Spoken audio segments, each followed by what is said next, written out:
สบายดีพาทานมาเที่ยวงานวันเด็กเนาะอยู่ที่ศูนย์การค้าเล่าไอเต็กประจำปี2026ปีนี้เพิ่นก็มีใส่ชื่อว่า Kids Expo 2026เนาะ Baby Shark World ผจญภัยโลกใต้ท้องทะเลเพิ่นเดาคอนเซปต์เพิ่นผจญภัยใต้ท้องทะเลตอนนี้เฮาก็อยู่หน้างานเนาะอยู่ที่ศูนย์การค้าเล่าไอเต็กตึกเก่าเนาะก็ถือว่าทางด้านหน้าก็มีมัสคอตที่ว่าสร้างความสนุกสนานและก็ให้น้องๆได้ถ่ายรูปก่อนเข้าไปในงานเนาะก็มีมัสคอตไดโนเสาร์มัสคอตปลามัสคอต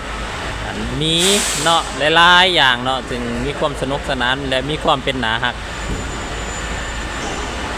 เราก็จะให้ทานเบิ่งภาพบรรยากาศเนาะถึงเด็กๆหน่อยงานดังกล่าวก็เปิดตอน9 โมงเนาะ9 โมง 50 โมงเช้าตอนนี้ก็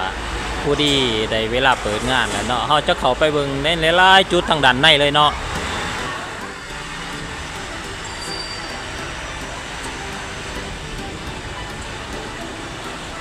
ถ้าว่าลูกหลานคนใดบ่มีบอลไปเล่นก็เชิญเด้อเชิญมาเลาะมาเที่ยวอยู่ที่ศูนย์การค้าเล่าไอเต็กซึ่งงานเพิ่นก็จะเริ่มตั้งแต่มื้อนี้เป็นต้นไปจนฮอดวันที่1ที่2พุ่นแหละถือว่ามีหลายกิจกรรมที่น่าสนใจสร้างความสนุกสนานสร้างความม่วนซื่นสร้างความสุขความอบอุ่นให้กับลูกกับหลานในงานวันเด็กสากลซึ่งเขาเข้ามาด้านในเขาก็จะเห็นบูธหลายๆบูธเนาะว่าเป็นบูธสินค้าหรือว่าบูธที่ว่าเป็นเครื่องเล่นเล็กหน่อยเป็นกิจกรรมเล็กหน่อยอาหารการกินสำหรับเด็กหรือว่าในแต่ละปีที่ศูนย์การค้าเล่าไอเต็กก็มีจัดกิจกรรม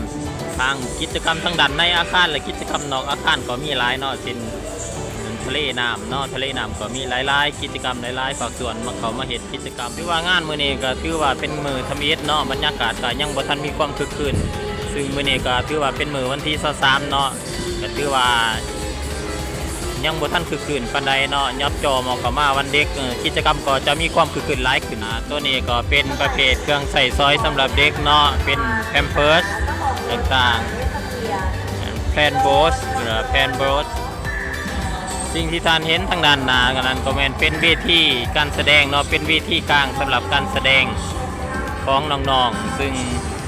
จะมีหลายกิจกรรมในเวทีเองนี่จะเป็นการเดินแบบการแข่งขันศิลปะการประกวดร้องเพลงการแสดงความสามารถต่างๆของน้องๆเด็กๆจากโรงเรียนแห่งต่างๆภายในนครหลวงเวียงจันทร์ตัวนี้ก็เป็นประเภทผลิตภัณฑ์สำหรับเด็กหน่อยเนาะเป็นแป้งเป็นโลชั่นเป็นครีมอาบน้ำสำหรับเด็กหน่อยรับห้องว่างานวันเด็กปีนี้แม่นจะเต็มไปด้วยกิจกรรมมวลซื่นหลากหลายที่สร้างความสนุกสนานให้กับลูกๆหลานๆเนาะก็อย่าลืมพาลูกพาหลานมาเล่นมาเที่ยวมากิจกรรมวันเด็กเด้อถ้าว่าบ่ได้ออกไปไสก็ตามนี่ก็เป็นบูธของบ้านเด็กในวันใจ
เขาจะออกไปในภายในด้านนอกเนาะก็จะไปเบิ่งในหลายๆจุดที่ว่าเพิ่นจะจัดกิจกรรมวันเด็ก